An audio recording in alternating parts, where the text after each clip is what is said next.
Aquí estamos una vez más. Buenas tardes a todos, a todas los que se están acercando para compartir esta tarde con nosotros. Esta tarde nos reúne la actividad o una actividad más del seminario de reflexión acerca de la teoría y la práctica de la traducción, que en principio se enfoca sobre todo en la traducción de textos y de obras filosóficas. Quien nos va a ofrecer hoy su sapiencia, su experiencia sobre la traducción es Ángelo Narváez, que está en Chile, y queremos agradecerte, Jorge, especialmente, Jorge Fernández, especialmente este enlace, esta relación que hiciste para acercar a Ángelo al centro. Sabemos que trabajan hace tiempo, que son amigos, así que un agradecimiento a los dos. Va a ser, digamos, un diálogo entre amigos, un diálogo, como siempre decimos, para que cada uno de nosotros y cada una de nosotras se quede pensando y no apuntar a una conferencia magistral, como se la llamaba antes, donde quedamos tan pasmados que el pensamiento queda, como diría Novalis, sin oscilar hacia ningún lado, sino quieto y por tanto casi muerto.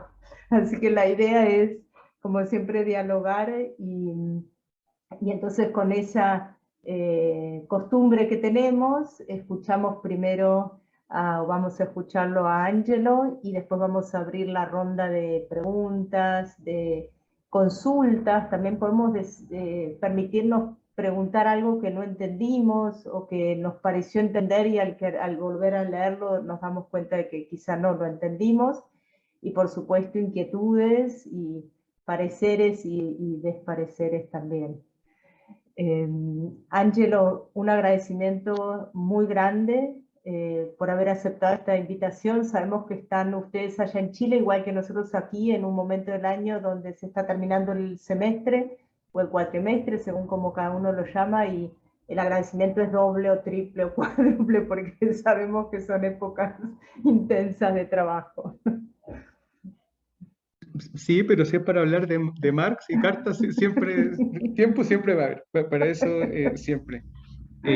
Bueno, obviamente, Laura, muchas gracias por la presentación, pero también por la invitación y la mediación de Jorge hace algunos meses cuando medio que surgió la idea conversando un montón de cuestiones sobre como traducción y correspondencia, que obviamente es lo que nos convoca un poco, lo que tú decías que obviamente idealmente tenemos que conversar, que pensar en traducción de cartas no es necesariamente a priori una conversación o no parece ser sobre filosofía, digamos, como en la práctica de traducción de textos filosóficos.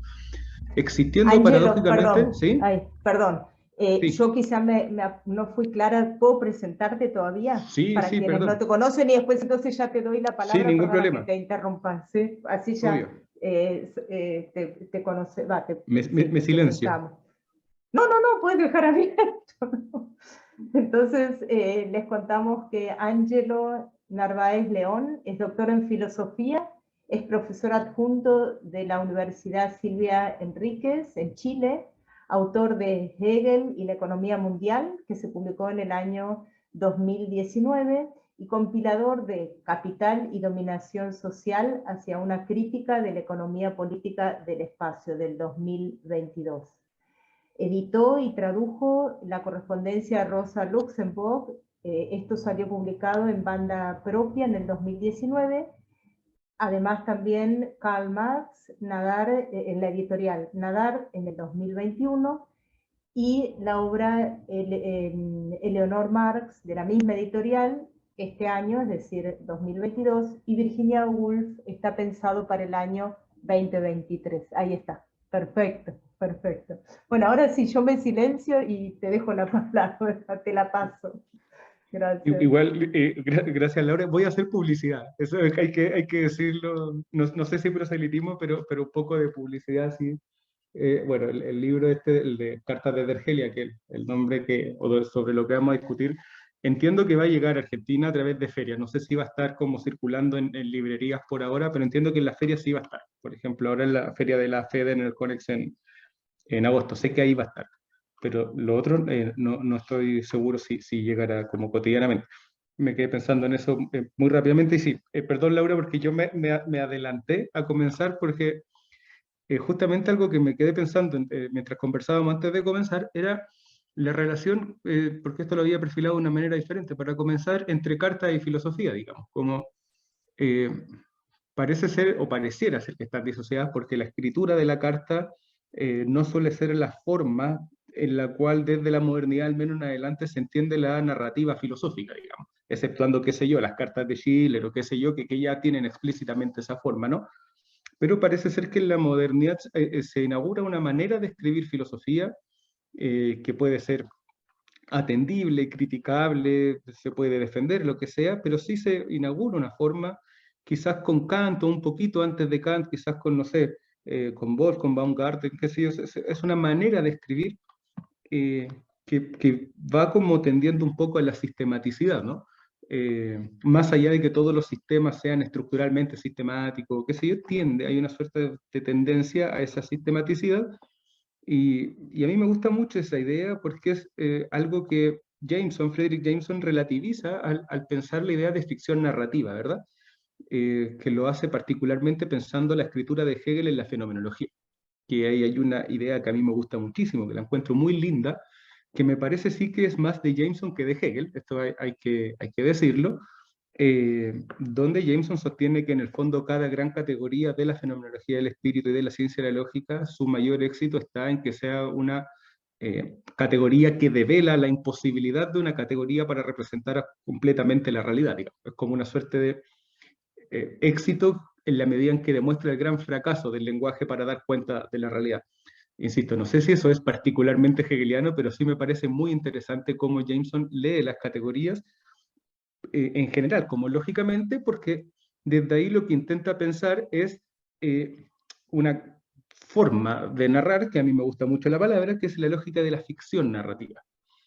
Cómo la disposición, el orden, la intencionalidad, la manera en la cual se conjuga los tiempos verbales, sea subjuntivo, etcétera, etcétera, implica una narrativa, una narración, una ficción narrativa, valga esa amplia redundancia, donde está interpelada no solo la escritura como práctica corporal, como decía Descartes, sino la escritura como una práctica filosófica más allá de que lo que se esté escribiendo es filosofía.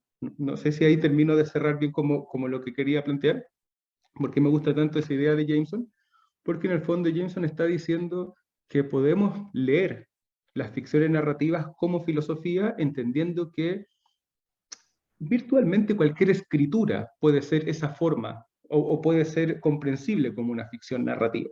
Es decir, que podemos leer filosóficamente una correspondencia, una biografía, una autobiografía, un libro de diarios de viaje, qué sé yo, que tradicionalmente han sido considerados como formas secundarias, no me atrevería en ningún caso a decir menores, menos considerando que es lo que a mí me interesa particularmente, pero sí tradicionalmente han sido consideradas secundarias, y que paradójicamente desde el fines del siglo XX, me atrevería a decir al menos el último cuarto, comienzan a tener como una nueva dignidad, como contra a esto sí me atrevería a decirlo, denostación de ciertas formas de escritura, de ciertas ficciones narrativas durante el siglo XX y del siglo XIX.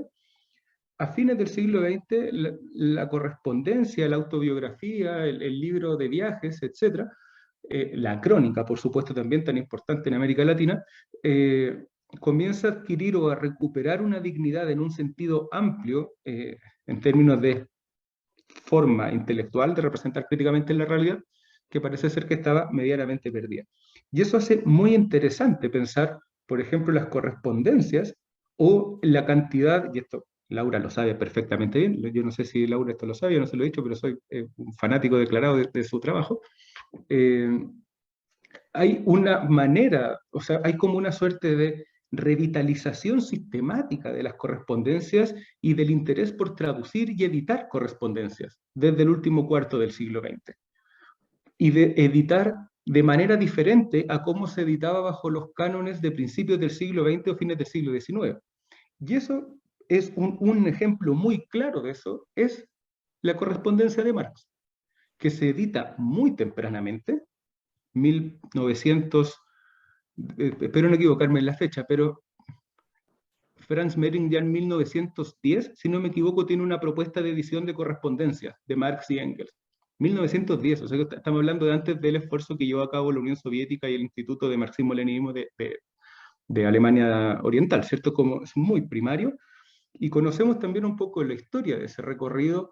Cuando muere Marx, Eleanor Marx, la hija menor, hace una convocatoria junto a Laura por el periódico para juntar la correspondencia del padre y poder sistematizarla con la pretensión de publicarla. Y cuando muere Engels, en el 95, hacen el mismo ejercicio. Es decir, que es una práctica sostenida que un poco se tarda un poco, se tarda algunos años, pero luego en el siglo XX adquiere esta lógica de edición en virtud de el uso y abuso simbólico y narrativo de la correspondencia de Marx para los intereses particularmente del Partido Socialdemócrata de Alemania, ¿no? Ese es un poco cómo empieza a cumplir esa función simbólica la ficción narrativa de la correspondencia marxiana.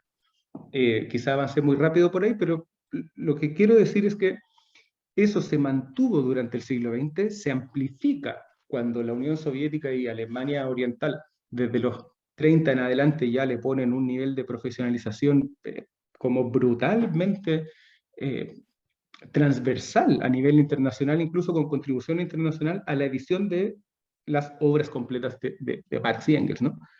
Y eso se mantuvo con una suerte de distancia. ¿En qué sentido de distancia? Que sigue siendo una forma, me parece a mí, al menos personalmente, podríamos decir tradicional de editar una correspondencia. Juntar como todo lo que hay y más o menos ordenar, ¿no? Como una suerte de sistematización póstuma, justamente, no podría ser de otra manera, pero con una intencionalidad, y esta es la palabra a la que quiero llegar, una intencionalidad a priori. ¿Cuál es la intencionalidad a priori del Instituto Marxismo-Leninismo de Moscú? Poner a disposición de los futuros investigadores la palabra escrita de Marx y Engels. ¿Cierto? La intencionalidad es a priori. Tiene que ser leído porque es la palabra de Marx y Engels. Así como va a suceder también con Mao. O no sé si lo han visto porque también existen. Están editados, por ejemplo, en Pekín las obras completas de Kim Il-sung, de fundador de Corea del Norte, ¿no? Y también existen y tiene esa lógica. El interés es a priori. Y la pregunta es, entonces, ¿qué hacemos con un material que a priori está intencionado de esa manera? ¿Cómo lo intencionamos de manera diferente? Y aquí ya creo que le podemos dar un vuelquito, quizás no muy grande, más filosófico. A mí me parece que la gran diferencia está en que la forma de entender simbólicamente a priori el valor de la correspondencia de Marx y Engels en el siglo XX está atravesado siempre por la lógica de la coherencia lógica, de la coherencia de la reflexión marxiana. E incluso cuando hay puntos o enclaves donde esa coherencia entra en disputa o se abre una cierta ambigüedad categorial, el marxismo tradicionalmente no lo interpretó como una incoherencia o como una inconsistencia, sino que acuñó o utilizó una palabra filosófica para interpretar esas propias ambigüedades de la vida cotidiana de cualquier persona y lo interpretaron como contradicción. Entonces, hay contradicciones, por supuesto, porque el pensamiento es vivo, se mueve, etc.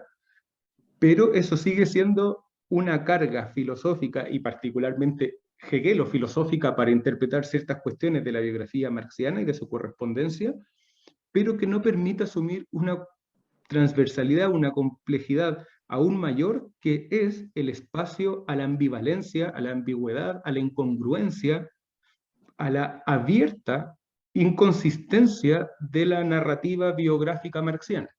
¿Sí? Estamos intentando evitar decir marxista para no caer en esa lógica, sino ese espacio que se abre en nuestra propia vida cotidiana. Y ahí la palabra que a mí me gusta mucho para pensar esto es una palabra que acuña Gerardo Jorge, que es el introductor y el traductor de la correspondencia de John Cage, Escribir en el agua.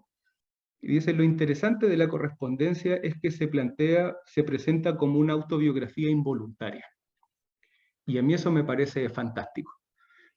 Porque a diferencia de lo que estábamos diciendo antes, me parece que es posible intencionar una selección de correspondencia con cierta manera de entender y proyectar la nota y la discusión, de tal manera que lo que se vea, lo que se muestre, sea una suerte de autobiografía involuntaria, narrada por un otro, que en este caso puede ser quien traduce o quien hace las notas, y que dista por mucho de la lógica del valor simbólico a priori que tiene una correspondencia sistemática, por ejemplo, en el contexto de la Unión Soviética o de la sistematización soviética de las obras de Marx.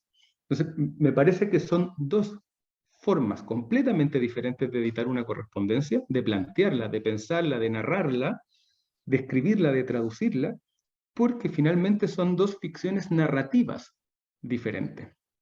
Y esto es relativamente contraintuitivo, porque lo que estamos diciendo es hacer todo el esfuerzo posible por mostrar las incongruencias de la narrativa marxiana, pero no como un argumento para dejar de leer a Marx, sino como un argumento a favor para insistir en la lectura de Marx. ¿Se entiende esto, verdad? Esto es el nudo fundamental. No es buscar la incongruencia y por tanto derivar de ahí una suerte de superación lógica, política o ideológica, lo que sea, de la teoría crítica o de Marx, sino muy por el contrario, enfrentarse de frente a esas incongruencias, a esas ambivalencias y decir, justamente a pesar de eso, es que se abre y se explora una forma de autobiografía involuntaria que en el fondo tiene más aristas de las que podemos ver si es que lo intencionamos a priori como un cierto valor simbólico representativo de la realidad, ¿no? Eso es maravilloso. Y particularmente, como si uno lee otras correspondencias de otras épocas, lo maravilloso que se abre ahí es ese esfuerzo, ese trabajo por buscar el vínculo entre lo que alguien está escribiendo en un momento y lo que no está escribiendo en ese mismo momento, pero que lo deja ver o se da el espacio a la lectura en la correspondencia. Particularmente, por ejemplo, cuando ambas cosas superviven como coordinadamente, como todo lo que escribe Benjamin sobre el libro de los pasajes y en qué se traduce finalmente el libro de los pasajes o no. En el fondo existe como el libro y la historia, la autobiografía involuntaria de cómo Benjamin no escribió nunca el libro que realmente quería escribir. Esa cosa como está, funciona de manera paralela, y yo me atrevería a decir que se tienen que leer de manera paralela. En el caso de Marx es muy similar. Uno puede hacer como la biografía de cómo Marx nunca terminó de escribir el Capital tal cual lo quería escribir. Y eso es como leer de otra manera la correspondencia. No es buscar los nudos, los argumentos que no aparecen en el Capital en la correspondencia, sino muy por el contrario, ver cómo una correspondencia interpela lo dicho en una obra escrita y lo radicalmente imponderable que se desata ahí es una suerte de desacralización o de mitologización del texto y del autor, y por tanto una suerte de posibilidad de no sobreinterpretar el texto. Cuando digo texto me refiero al texto escrito, en este caso, por ejemplo, el Capital, que solo fue un ejemplo, puede ser cualquier otro, donde en la pretensión de buscar siempre la coherencia lógica, hay palabras o categorías que adquieren un valor muy significativo y muy significante, cuando en la práctica buscando o leyendo como el entramado involuntario de escritura autobiográfica de la correspondencia, uno dice, mira, en el fondo en este capítulo Marx no le estaba dando mucha bola a esa palabra tampoco, de hecho no tenía ningún interés en esa palabra. Y hay un ejemplo que es bastante conflictivo, que esto no está particularmente en las cartas de Argelia, viene mucho antes del 67, muy conflictivo y muy paradigmático. Esto es como un argumento, creo yo, para volver siempre a las correspondencias, digamos, como a su dignidad, como lo que estábamos conversando en un comienzo. Marx, cuando publica el primer volumen cuando publica el tomo 1 del Capital, el 67, septiembre, octubre, agosto, septiembre del 67, paralelamente está negociando con quién puede traducirlo al francés, ¿verdad? Ahí entre medio aparece Bakunin, aparece Reclus, un montón de gente famosa, el trabajo se demora un poco más, y ya para el año 71 está un poco andando el proyecto. Pero el año 71, 72, ya estaba desde antes andando el proyecto de traducción al ruso, ¿cierto? Que es el contexto en el cual Marx aprende ruso. ¿Y por qué pongo este ejemplo que todavía no lo hemos dicho, sino como ese es el escenario? Marx publica la primera edición en francés y publica la primera edición en ruso, y las tres las revisa él. En el caso del francés lo sabemos perfectamente bien, incluso hay variaciones de redacción que Marx introduce, y en el caso del ruso se da el tiempo de aprender ruso para saber que la traducción está es más o menos congruente con lo que se está planteando en alemán. Bueno, particularmente en el caso latinoamericano, sí hay algo que sirvió como eje interpretativo, podríamos decir como clave hermenéutica de la lectura del Capital, fue el famoso capítulo cuarto sobre la enajenación. En la primera edición del Capital ese capítulo no existe, y a Marx parece no importarle en absoluto que ese capítulo no esté o no aparezca ninguna asociación directa o ninguna mención en las traducciones al ruso y al francés, particularmente al francés, que es donde Marx quería que el libro se leyera. Entonces, si bien en la segunda edición aparece incluido ese capítulo, en la primera edición no aparece. Entonces, cuando tenemos como una clave hermenéutica que levantó prácticamente a toda la segunda generación del llamado marxismo occidental, desde Lukács en adelante, uno dice, ya está bien, una cosa es el marxismo que funciona por cuenta propia, podríamos decir.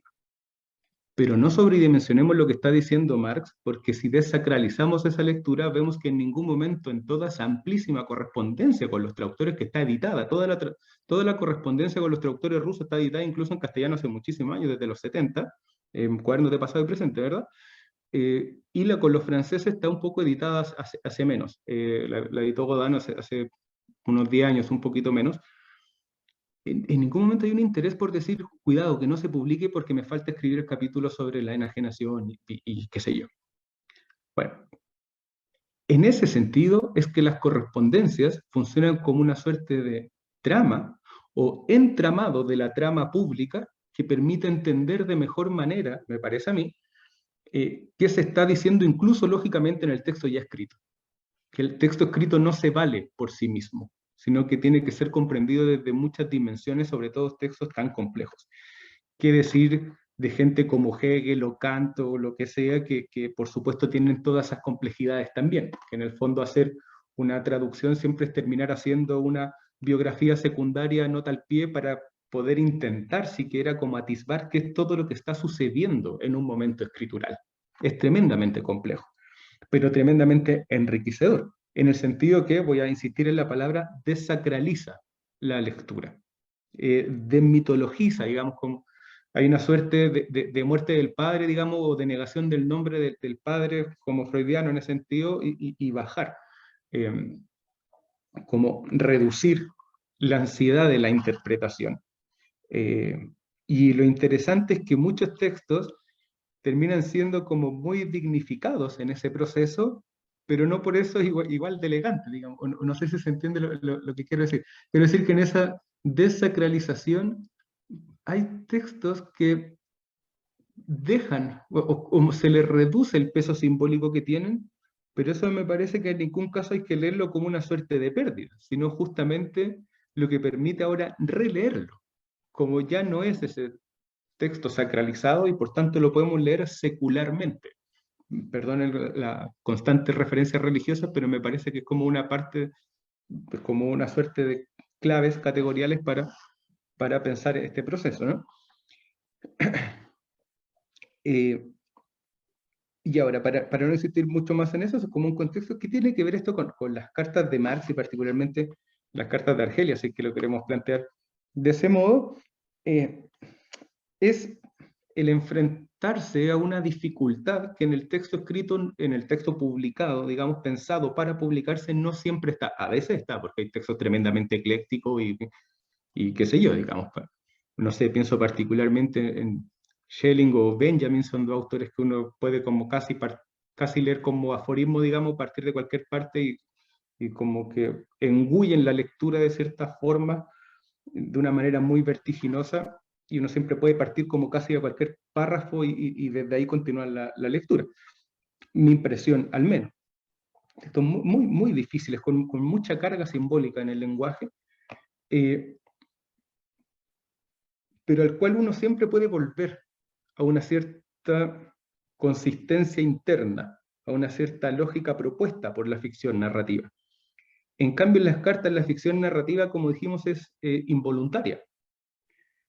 Porque si bien hay un otro que tiene que entender, Jorge, Laura, Lucas, no sé, Tamara, hola Tamara, personas que tienen que entender lo que se está escribiendo, porque estamos transmitiendo información y sensaciones, impresiones, como en el caso de Argelia, como Marx impresionado con los jardines, qué sé yo, con las ventas callejeras, se está transmitiendo esa información. Hay algo complejo en el paso de una carta a otra, porque una carta tiene una coherencia o una consistencia circunstancial interna, pero en el paso de una carta a otra, eso se corta, y se corta como cotidianamente.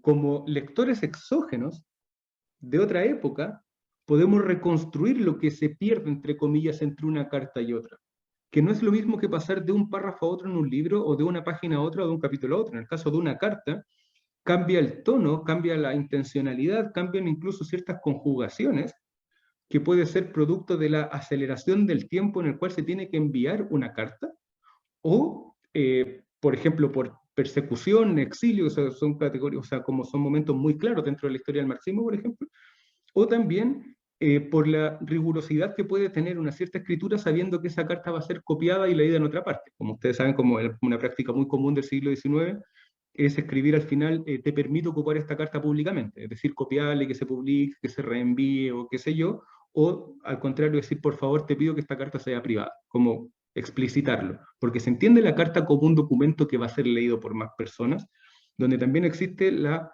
práctica de leer la carta en público, por ejemplo, la familia. No se envía la carta individualmente, sino que, no sé, Marx le envía una carta a Engels y sabe que Engels se va a leer con 5 o 6 personas más. Así como, mira, llegaron las noticias del Moro desde Argelia y se lee, ¿cierto? Entonces hay un cuidado con el lenguaje, tal como si fuese un lenguaje pensado para el espacio público.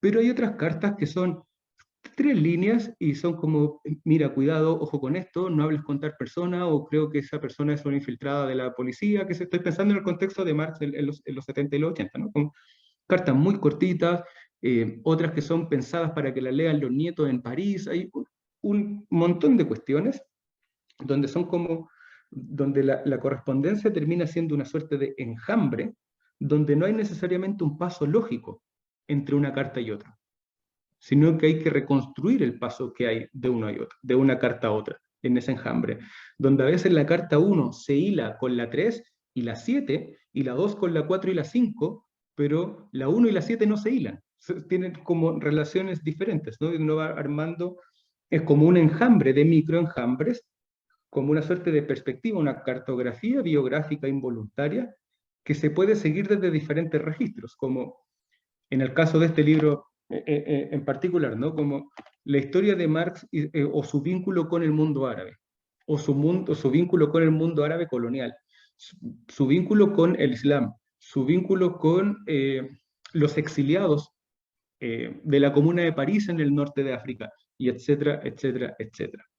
Todo eso se va entramando y hace muy enriquecedor y muy compleja la selección, edición de estos enjambres autobiográficos e involuntarios, donde decía además en una lógica de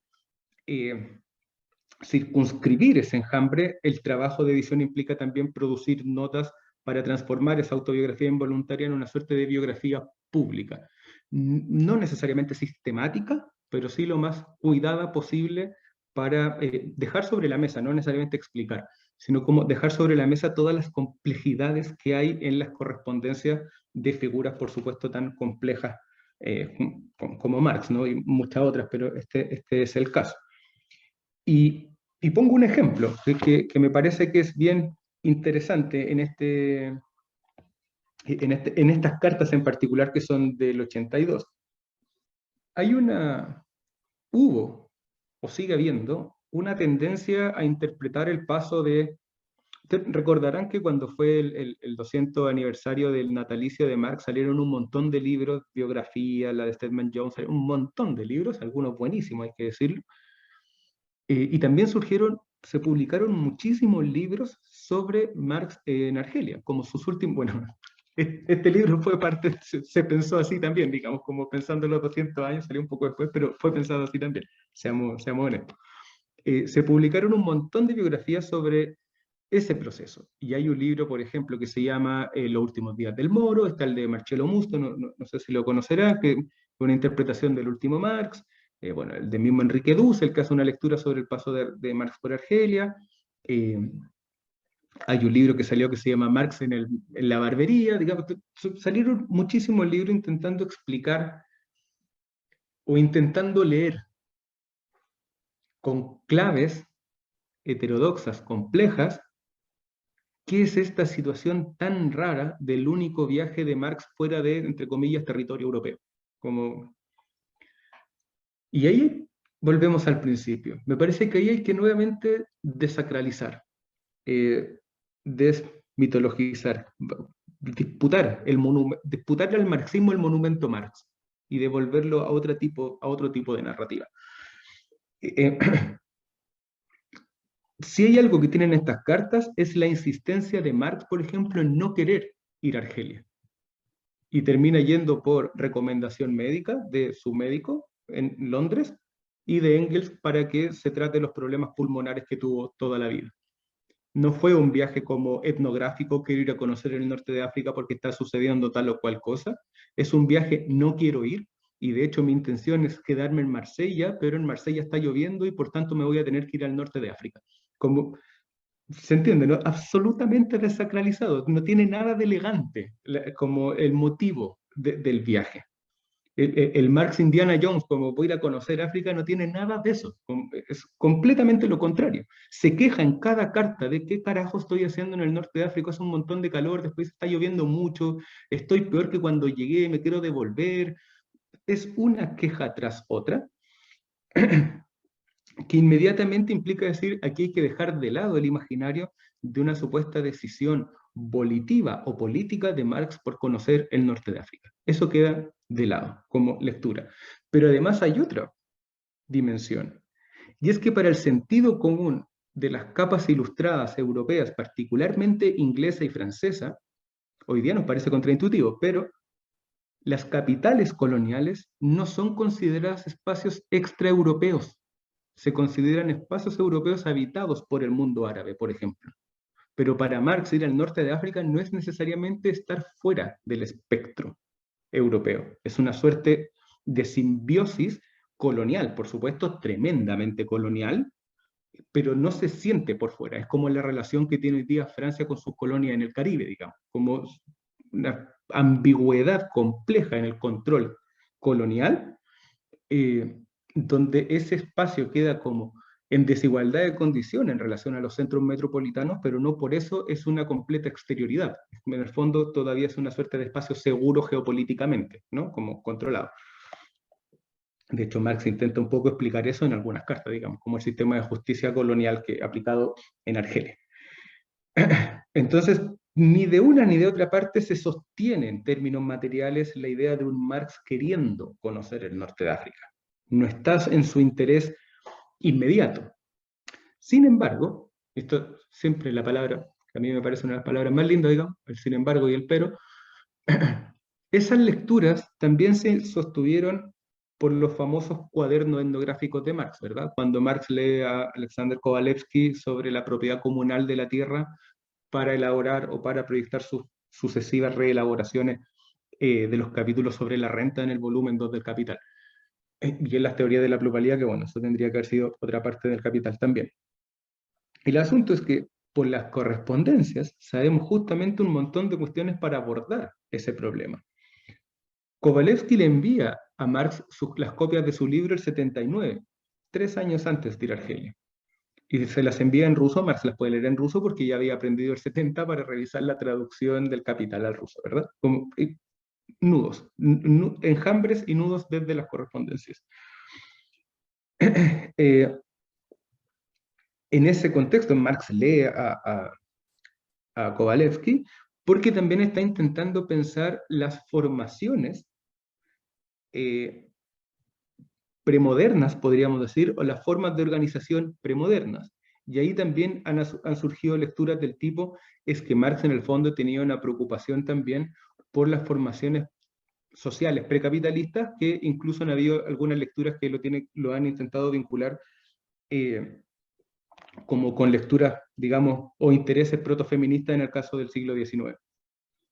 Sí y no, de nuevo, relativizar sí es una hipótesis posible, pero por otros nudos de correspondencia sabemos perfectamente bien que Marx lee Kovalevsky porque le envían el libro y quiere reformular el capítulo sobre la renta de la tierra, está pensando particularmente en la renta, y de otra parte sabemos que está leyendo sobre antropología clásica, no tanto porque fuera su interés particular inmediato para el Capital o para algo que fuese a escribir, sino porque Engels le pide que lea un cierto número de libros y le pueda comentar lo que eran los primeros borradores del origen de la familia, la propiedad privada y el Estado. ¿Se entiende? ¿No? Entonces en un momento parece ser que sí, estos eran intereses como muy radicales de Marx, y sí, no estamos diciendo que no tuviera esos intereses, estamos diciendo como cuidado con los motivos por los cuales sobredimensionamos los intereses que pueda tener tal o cual autor en un contexto narrativo particular. ¿Sí? Relativizar no para restar, sino relativizar para tener una precisión más clara, desmitologizada de la lectura y la escritura. De hecho, de todas las páginas que escribió Marx sobre el cuaderno, o sea, el famoso cuaderno Kovalevsky, no, todo su interés está en la India. En todo el cuaderno Kovalevsky. No hay una sola anotación sobre África. De hecho, solo hay 3 anotaciones sobre el mundo árabe, donde además Marx vincula muy naturalmente, que son muy de la época, el mundo árabe con el Islam. Y las 3 menciones son a la construcción de mezquita en India como un proceso de asimilación de la migración afgana en la India. Entonces, su interés no está en Argelia y en Túnez analíticamente. Entonces, claro, uno puede tomar, saber que existe el texto y decir, oh, mira, tremendo Marx, estaba pensando como en los primeros conceptos etnográficos, pues ya eso está muy bien, digamos, como, muy lúcido estar pensando en eso, eh, porque en el fondo tenía un interés muy particular en el norte de África y qué sé yo. Mira, sí, no, había un interés y qué sé yo, pero el interés estaba puesto en la asimilación del mundo islámico en India como una forma de trabajo forzada, porque en el fondo Marx interpreta que eso posibilitaba, digamos, ciertos registros salariales eh, precontractuales. ¿Sí? Ese es el argumento de Marx en ese momento. Entonces, hay que siempre situar. Pero de otra parte, y aquí se cierra Marx, hay cosas que sabemos de Marx no por Marx. Cuando Marx vuelve de Argelia a París a través de Marsella el 82, vuelve a la casa familiar, ¿cierto? De Laura y Paul Lafargue. Y sabemos por carta de Lafargue a Engels del 16 de junio del 82 que efectivamente Marx con Lafargue estuvieron hablando de la situación política, económica y de la historia social africana y árabe. Es como todos los días que Marx estuvo en París, hasta el punto que Marx le pide, tú como conoces a los colonos franceses y qué sé yo, preséntame gente que me pueda explicar muy bien la historia colonial francesa en Argelia. Entonces, siempre es un gran sin embargo. Estaba interesado, sí, pero no tanto, pero en realidad estaba súper interesado, solo que de eso no quedó nada escrito. Siempre situar en ese gran enjambre autobiográfico involuntario que hace muy difícil sostener a la larga la lectura única de la correspondencia.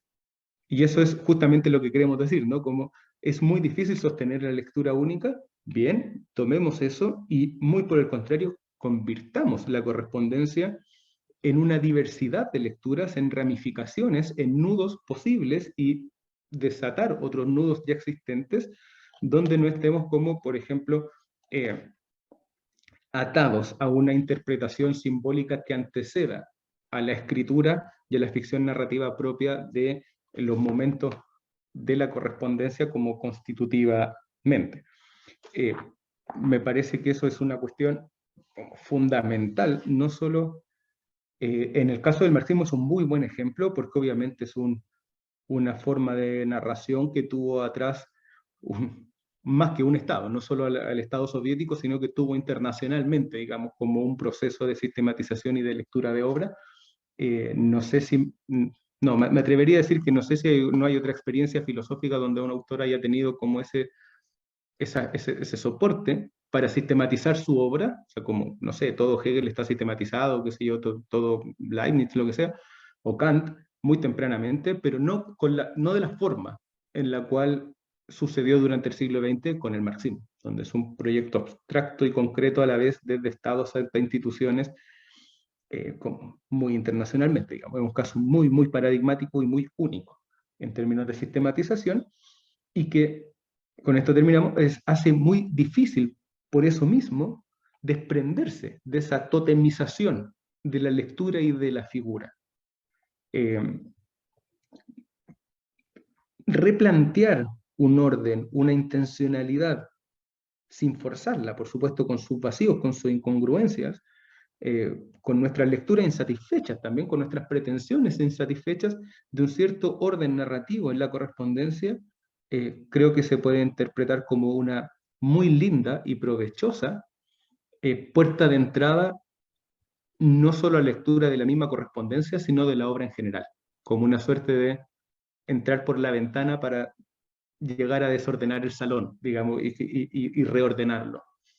Me parece que siempre las correspondencias tienen un poco ese juego, sobre todo cuando están pensadas, no ortodoxamente, sino con ciertas fragilidades eh, que funcionen como un horizonte en esa ambivalencia, ambigüedad y ciertos vacíos en la continuidad de la forma en que se van planteando esos espacios a la autobiografía involuntarias que sustentan materialmente un texto, por ejemplo, escrito como El Capital, ¿no? Pero eso, si desde ahí en adelante podemos ya como conversar, me parece que mucho mejor, y en el tiempo estamos como más o menos bien. Bueno, muchísimas gracias, Ángelo. Muy, muy interesante, muy provocativo lo que nos estás contando. Y entonces podemos abrir ahora esta ronda de intercambio de preguntas. Si quieren pueden ir levantando la mano, pueden abrir el micrófono o escribir en el chat, lo que prefieran.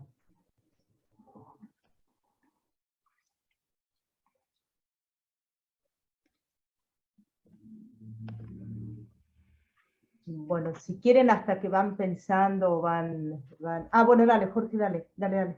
O lo mismo, era un poco mientras se van animando. No, sí, dale, empezá. Sí, dale. Muchas gracias, Ángelo. La verdad que es muy, muy interesante toda la reflexión que hiciste acerca de la traducción y de la correspondencia entre la correspondencia y el autor y la obra también, la vida y la obra, ¿no? Puntualmente, me gustaría preguntarte con qué dificultades concretas de traducción, cuando empezaste dijiste que ibas a mostrar un texto en particular, después quedó perdido, me parece, ¿no? O olvidado en la exposición. ¿Con qué dificultades de traducción te fuiste encontrando? ¿Con qué te diría, incluso en el trabajo de traducción, si has tenido algún encuentro, digamos, inesperado, digamos, o que no habías advertido previamente a la iniciación del trabajo? Quizás nos puedes contar un poco eso. Y bueno, vos mencionaste también el Marx en la barbería, ¿no? En todo caso, es un poco quizás una anécdota de color, ¿no? Diríamos, contar un poco la situación, quizás nos puedas hacer alguna referencia al respecto. Sí, gracias, Jorge, que ambas cosas son justamente de lo que más me interesa, digamos, esos anecdotarios que en el fondo movilizan pasiones y trabajo, podríamos decirlo. Mientras busco la cita, aquí ya la encontré, en último lo que le iba a mostrar, de lo que dice Jorge, el trabajo también puede ser desacralizado, ¿no? Como el motivo y la razón por la cual un trabajo termina siendo de la forma en la cual aparece como públicamente. Les debo ser honesto y esto es poco elegante, estuve mucho tiempo buscando en archivos muy diferentes por fuera del marxismo, porque sabía que el marxismo no lo iba a permitir o a sistematizar una foto de Marx sin barba, o alguna referencia a Marx sin barba. Porque lo que sabemos es que Marx se afeitó.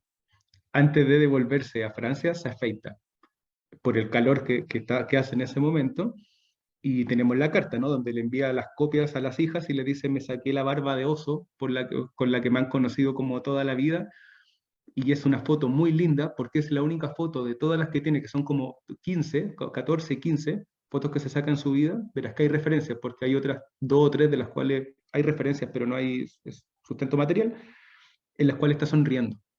Y no solo es una sonrisa pícara, está como derechamente riéndose, como una bobada de niño, ¿no? Como miren, recuérdenme con esta barba porque cuando me vean ahora que me voy de viaje de vuelta y nos encontremos voy a estar como afeitado.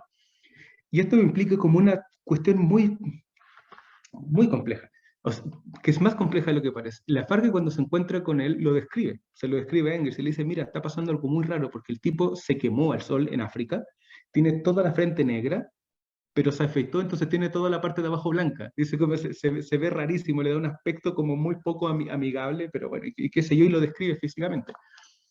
Muy por lejos de la imagen tradicional, ¿no? Del rostro muy referida siempre del Marx de piedra serio y qué sé yo, es que, ojo, las mismas hijas se lo celebraban. Hay una carta muy famosa de Laura donde le dice, donde le muestra una foto donde aparece con la mano dentro del traje y le dice, papá, creo que es mi foto preferida tuya porque con esa mirada vas a intimidar como a los enemigos de la revolución proletaria. Y que los tipos creían en la revolución realmente, digamos, como eso es algo que hay que mesurar en cada lectura que se hace, no solo como familiarmente, sino la tradición que lo interpreta y lo simboliza después. ¿Y por qué cuento esa historia? Que obviamente hubiese sido muy, muy, muy interesante encontrar esa foto, porque obviamente lo que yo imaginé es que si esa fotografía que no existe, ahora sé que no existe, como encontré la forma de ver que al menos no existía, yo dije como, bueno, si existe, me imagino perfectamente como al Estado soviético reconociendo esa carta del año 45 o esa fotografía y no publicándola. Como eso desmantela completamente el sentido simbólico que tiene no solo la figura, sino también la escritura, la coherencia de la figura y la forma de escribir y darse públicamente. Sí, es una anécdota, pero es una anécdota que tiene más de un rollo simbólico a la larga también, para la lectura y la escritura, y así muchas otras. La famosa foto de Marx con las 3 hijas, Engels y Marx con las 3 hijas en Londres, que como la foto familiar que tienen, se publicó recién el año 36. Como se conocía y no la publicaban, porque implicaba ciertas cuestiones, digamos, era el momento donde la Unión Soviética estaba defendiendo como su posición frente a la Alemania nazi y estaban mostrando una suerte de poderío masculinizado, individual, hiperracionalizado, ¿cierto? Y aparece este tipo como con la hija en brazos, digamos, como recogiendo flores, no era como lo que en ese momento parecía como preferir. Entonces, la correspondencia es un poco eso también, son ciertas producciones de imágenes que son bien propias de una suerte de lectura a contrapelo de de lo que tradicionalmente se pretende presentar. Y para vincular ambas cosas con lo que decía Jorge al principio, su primera como reflexión respecto a las dificultades, creo que creo que son 3 dificultades que siempre aparecen, al menos las veces que he tenido que trabajar con cartas de Marx. Y uno es la duda respecto a si es la edición original de la carta o no, que eso ya es una primera cuestión como bien compleja. Porque tradicionalmente hemos asumido una posición de confianza en la no intervención de la edición soviética y alemana canónica. Y la verdad es que tenemos motivos para pensar, al menos en algunas cartas o en algunos procesos, omisiones deliberadas, no tanto por censura, sino por suponer que no eran del todo relevantes una que otra palabra o una que otra modificación. ¿Sí? Eso me consta de 1 o 2 cartas donde, por ejemplo, Marx escribía en cirílico y los editores alemanes lo dejaron transcrito al alemán de la época y eventualmente la traducción inglesa lo transcribió a la forma inglesa de decir tal o cual palabra en ruso. Por ejemplo, el caso que estoy pensando es Obshina, que es la propiedad comunal de la tierra, ¿no? Y eso es complejo porque recién eso se está subvirtiendo con la edición del Mega 2, como la reedición de las obras completas de Marx y Engels, ¿no? donde ellos deliberadamente desconfiaron de todo lo que hicieron los soviéticos y partieron de cero, manuscrito por manuscrito, carta por carta, a transcribir de nuevo, asumiendo que ahí había una complejidad muy difícil de sortear de la edición canónica rusa-alemana. Y el problema es que la Mega 2, si no me equivoco, si alguien me corrige, se lo agradezco, entiendo que son 120 tomos, inicialmente eran 160, creo que ahora se redujo a 120, y partieron por el Capital y los manuscritos económicos y con las cartas de Marx a Engels y de Engels a Marx, pero muchas de las otras cartas todavía no están. Entonces ahí hay una dificultad que es una limitación material muy compleja donde hay que ir un poco lidiando, o derechamente, porque estamos en el siglo XXI, escribir como a los editores de la Mega un correo electrónico y preguntar como, oye, ¿has visto este documento? ¿Te parece si está bien? Cosas que permite Internet que antes eran un poco más o bastante más impensables, ¿no? Y lo bueno sí es que eso está todo sistematizado en Ámsterdam y por tanto se puede como preguntar y se puede trabajar un poco. Eso es una cosa. La otra dificultad, avanzando ya a una cuestión más de traducción, es que hay un montón de cartas referidas que no conocemos. Y esta es otra crítica como a la edición de la Unión Soviética. Primero, quiero decir que en parte defiendo ese proceso editorial. Como de haber hecho el trabajo de juntar todo lo que juntaron es muchísimo. De hecho, la heterodoxia contemporánea depende de ese trabajo ortodoxo de juntar toda la obra de Marx durante el siglo XX, paradójicamente. Pero lo que sí hicieron fue omitir mucha información. Entonces dejaron, por ejemplo, como anexo, me imagino que han visto como los libros de la MED, los azules clásicos, aparecen anexos al final. Cartas de Jenny Marx, cartas de, qué sé yo, algún sobrino en Holanda, Henry Utah, etc. Pero la elegía el editor, aleatoriamente, una que otra como un documento, y las otras las dejaron. Entonces, hoy día sabemos, porque está más o menos sistematizado, aunque no está editado, que en el fondo sí estaban las cartas de Jenny Marx esposa, Jenny Marx hija, Eleanor Marx hija, Laura Marx hija, y se editaron muy posteriormente, por fuera del espectro soviético, entonces nunca entraron realmente al vínculo, al entramado de la marxología, sino que quedaron como anexos paralelos. El 2018, si no me equivoco, 2017, se publicaron las cartas reunidas, todas las que hay de Jenny Marx, que van desde el veintitanto hasta el 65, si no me equivoco, recién, el 2018. Son 700 páginas de carta de Jenny Marx. Entonces ahí hay una forma de entrar a ciertos aspectos biográficos impensables para el marxismo tradicional o para la marxología tradicional. La correspondencia de Laura Lafargue llega hasta 1911 y eso desaparece de ese espectro. ¿Y por qué es tan importante? Porque en esas correspondencias aparecen referencias, recuerdos a momentos como por ejemplo Marx en Argelia, que es de donde les comentaba la historia de Lafargue diciendo que está tostado arriba y está blanco abajo. Bueno, si bien esas no son dificultades de traducción, son dificultades para establecer el texto y una cierta, no quiero decir veracidad, pero sí la representatividad del texto. Un texto que en algún momento dice, bueno, como te dije en la carta anterior o como tú me dijiste en tal carta, y uno marxistamente siempre dijo como, bueno, están todas las cartas ya. Si dice que esa carta, si la mencionó es porque no existe, pero ahora sabemos que probablemente existe una posibilidad de que esté por ahí, editada desde otra parte, no desde el espectro marxista. Entonces hace el trabajo bastante complejo a la larga de decidir cuándo cerrar. Bueno, como en términos de establecimiento de texto. Y en ese establecimiento de texto lo que les quería mostrar era que no sé si se va a ver bien, pero que esto es algo muy común al traducir Marx o al traducir cierta escritura un poco más versátil en términos idiomáticos. Yo creo que no se va a ver mucho, pero, y tampoco lo voy a leer porque es muy largo, pero la dificultad es esta. ¿Cuándo estamos traduciendo, a propósito de lo que decía Jorge, y cuándo estamos sobre traduciendo? ¿Cuándo dejamos moro como moro? ¿Cuándo lo dejamos en alemán? ¿Cuándo lo dejamos en inglés? O derechamente, como lo vi en alguna traducción mexicana de hace muchos años, de los años 60, lo traducimos por el negro. ¿Y por qué se tradujo por el negro? Porque el moro, como bien explica Theodor Kuno, en la nota que les quería mostrar, en la Inglaterra victoriana era como como el lenguaje cotidiano, el lunfardo, para decir el negro, Marx el negro. Entonces el traductor mexicano se tomó esa libertad y en vez de traducir el moro, dijo Marx el negro, firma el negro. sea, como, ya, eso puede caer en lo anecdótico, pero lo complejo es que la escritura de Marx es una referencia sistemática a esas complejidades idiomáticas y del lenguaje, donde yo al menos no le conozco ninguna carta escrita en un solo idioma.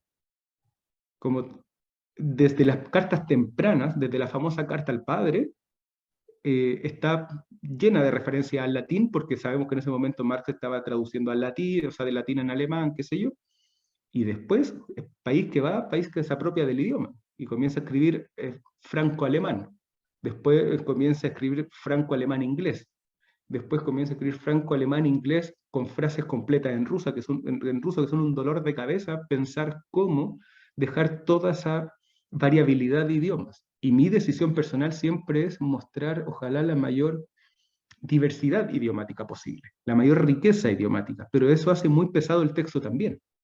Entonces, mi criterio siempre ha sido como dejar lo que está en alemán en castellano, o si es que la carta era originalmente en inglés, y dejar las referencias intermedias en el otro idioma. ¿Qué significa eso? Que hay cartas que están prioritariamente escritas en inglés, bueno, pasan al castellano, pero las referencias intercaladas en alemán quedan en alemán. O al revés, si la carta es prioritariamente en alemán, pero hay una pequeña referencia al inglés, se traduce al castellano y esa referencia al inglés en la carta en alemán queda en inglés. Entonces, en ese enjambre, cada carta es una decisión por sí misma. Y esa me parece que es una dificultad que se repite como en el texto como conjunto, como en cada carta, porque hay cartas que ya son literalmente un desastre. Digo en el desastre positivo, cartas escritas en inglés con gramática alemana o cartas escritas con gramática inglesa pero con palabras en francés. Y uno dice, pero ¿qué carajo está diciendo este tipo en este momento? Digamos, como, y cómo traduzco el artículo para referir la palabra francesa si la tengo que hacer coincidir en castellano o en francés. Porque si ya decidimos dejar la palabra en francés o en alemán, digamos talle. Dijimos, la talle, el talle, ¿cómo dejamos eso? Bueno, eso en algunas cuestiones están como relativamente normadas por la RAE, qué sé yo, pero eso es una parte. Esa dificultad en Marx yo creo que debe estar, por supuesto, en muchas formas de correspondencia, pero por ejemplo, y no se trata de un comparativo de mejor o peor, eso en Hegel no está. Hegel escribe en alemán. Y de hecho la correspondencia de Hegel es infinitamente más simple que sus textos. Escribe un alemán muy correcto en sus cartas. No son esos embrollos que publica en sus libros, es mucho más correcto. Me impresiona al menos. Kant también, pero acá no. Acá es como... Y perdón, con esto termino, no me alargo más. La complejidad es que además el tipo supone que quien lo está leyendo tiene todo ese bagaje también. Que las hijas hablan esos 5 o 6 idiomas, que la esposa habla esos 5 o 6 idiomas, que Engels termina escribiendo cartas en castellano y en italiano, armando la internacional, o sea, armando como, o levantando lo que iba a terminar siendo la Segunda Internacional. Son unas figuras que sí son magnánimas en términos de escritura y que implica, creo yo, al traducir, respetar esa dificultad. Me parece que si se tradujera como a rajatabla toda esa complejidad al castellano, creo que sería un criterio, no quiero decir malo, pero sí sería complejo porque se perdería ese registro. Y ya hay unas complejidades mayores como en el ruso, como las pocas veces que refiere palabra en hebreo, por ejemplo, que yo ahí tengo una distancia, como no puedo ni siquiera leer una letra, así como nada, y otra que también las veces que viaja a Holanda escribe frases en neerlandés, que ya sí, una que otra palabra se parece al alemán, pero es otra cosa, como completamente diferente, y ahí hay que comenzar a pedir ayuda. Oye, tú conoces a alguien que habla neerlandés, ¿cierto? ¿Me puedes cómo ayudar con esto? ¿Qué sé yo? Y a la larga son libros que difícilmente uno traduce solo. Como en el fondo sí, se canaliza con un nombre, pero muchas más cabezas pensando ciertas traducciones de las que aparecen lamentablemente como en una portada, ¿no? Y esas complejidades son de criterio y creo que eso es lo más difícil de una traducción de este tipo, respetar esa magnitud del lenguaje marxiano. Aproveché de contar un par de cosas entre medio, por eso me alargué, pero me fui acordando en el camino. Muchas gracias, Ángelo. Bueno, mientras alguien más prepara algo para comentar o consultar, quería compartir dos elementos a partir de lo que nos ofreciste. Mencionaste en un momento, lo diste casi como una definición hermosa, y dijiste que podríamos entender la ficción narrativa, que es la correspondencia, como un enjambre autobiográfico involuntario. Y justamente al pensar en enjambre, se me representó el trabajo que hicimos ahora con una colega hace relativamente poco, con Martina Polpú, en la traducción de las cartas de Benjamin y Adorno.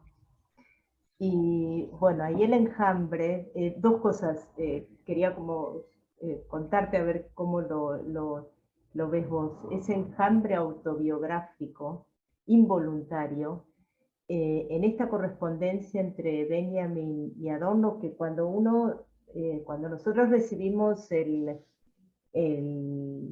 la propuesta de trabajo, pensamos, bueno, pero sí ya están traducidas. Es decir, ¿por qué nos vuelven a pedir que las traduzcamos?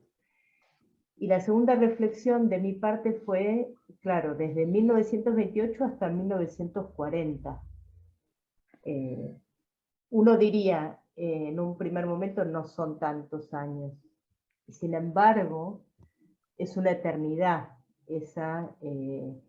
Esos años son una eternidad en ese enjambre que está tejido ahí en las vidas de Benjamin y Adorno, y cómo las vivencias, es decir, cómo esta correspondencia es tal como vos dijiste, esa autobiografía conjunta, que eso es lo que quería preguntarte, cómo lo trabajás vos o cómo lo considerás cuando traducís cartas, porque cuando hablamos de enjambre o de autobiografía involuntaria, son en última instancia, en principio, autobiografías conjuntas, porque esas cartas que van y vienen, es decir, cada carta es luego una respuesta a otra carta, y se va tejiendo una suerte de biografía conjunta que ya queda como, por momentos, en el caso de Benjamin y Adorno, de estos 12 años, queda casi hasta borrado en un momento quién es quién, ¿no? Nosotras hicimos el desafío casi hasta como juego, que cada una asumió un personaje. Yo fui Adorno, Martina fue Benjamin, y cómo se va tejiendo esa biografía a través de la correspondencia, que va borrando de alguna manera, va como borrando en el sentido no de eliminando, sino va como poniendo en nublado una biografía de una persona que es la que está efectivamente escribiendo esa carta. Entonces esa era mi primera como reflexión, preguntarte cómo, cuando son correspondencias tan intensas, de periodos tan intensos, y donde cada uno de los que corresponde, es decir, que escriben las correspondencias, están sufriendo una transformación, como vos contaste, que se va Argel y la pasa mal, y la correspondencia es una suerte de casi hasta de manifestación de su vivencia vital, ¿no? Que además está está como entremezclada con lo conceptual, que eso es lo maravilloso de estas correspondencias que nos tocan traducir. Esa era como mi primera pregunta, si es que alguna vez te llamó eso la atención. No, muchísimo. De hecho, quería ocupar mientras me comentaba esto, o sea, me acordaba de las primeras cartas de esa selección que hicieron ustedes, de esa traducción, cuando digamos que el mundo está en una situación compleja, al menos Europa está en una situación bastante, ya está bien, no son los años 30 todavía, pero sí el fin de los años 20 con el fantasma de la derrota de la Revolución Alemana, que se ahí están pasando un montón de cuestiones. La Unión Soviética ya siendo un poco lo que iba a ser después, como post-23, post-23-24 de la Unión Soviética, con todo el desencanto que implicaba eso para la intelectualidad europea y particularmente para la intelectualidad marxista alemana. Digamos que en ese momento, bueno, hay un coqueteo a veces más distante, a veces más cercano entre Adorno, Benjamin y el marxismo, ¿no? Como a mí me gustan mucho las anécdotas porque creo que son siempre una forma de entrada muy sensata a ciertas cuestiones. Y a mí siempre me gustó mucho la historia, como imaginarla. Usted sabe que Benjamin podría haber vivido en La Habana, digamos. En un mundo paralelo, Benjamin podría haber trabajado en la Universidad de La Habana. Y es porque Horkheimer le consigue un puesto momentáneo, creo que era de un año, y Benjamin siempre no quería, y cuando finalmente se convence, bueno, terminan por Poe y ya hasta ahí llega como Benjamin, ¿no? Pero antes está la insistencia de Adorno de decirle, como, Walter, aprende hebreo y ándate a Jerusalén, digamos, como te puedo conseguir el puesto de trabajo, pero si no aprendes hebreo, no te van a dar el trabajo. Se lo dice sistemáticamente, ¿verdad? Y Benjamin le dice, sí, sí, lo voy a hacer, y comienza, creo que 3 o 4 veces comienza a estudiar hebreo, después lo deja, qué sé yo, un montón de cuestiones, y entre medio está esa, que claro, siempre la carta implica otra carta que no está porque no es el tema de la edición, que son las cartas de Benjamin hacia Lasis, donde Lasis le dice, el lugar de un revolucionario hoy es en Moscú, no en Palestina. Como ya es interesante que utilice la palabra Palestina, no Jerusalén, y le dice, vamos a Moscú y no vayas para allá. Entonces hay justamente una complejidad del contexto que hace, creo yo, siempre provechoso cuando se hace una mirada diferente, por ejemplo, a partir de la nota o la selección, una retraducción de una correspondencia. Como para qué hacerlo, yo diría como va a ser hasta interesante traducirlo de nuevo en 30 años más, cómo vamos a estar leyendo el periodo en 30 años más. Porque, y ahora lo voy a ocupar en un sentido mucho más laxo, a mí me parece que además de traducir la carta, en el caso de ustedes o en el caso de acá, como se pueden hacer un paralelo, me parece que uno siempre está traduciendo algo más, o intentando narrar algo más. Y en el caso de esa selección, no es mi lectura, esto te lo digo como lector de esa correspondencia, como una cierta distancia, obviamente, y cuidado porque, bueno, lo hiciste tú como lo conoces perfectamente. Mi impresión es que ahí hay una traducción del fascismo, no como de la escuela de Frankfurt, es como una traducción del fascismo.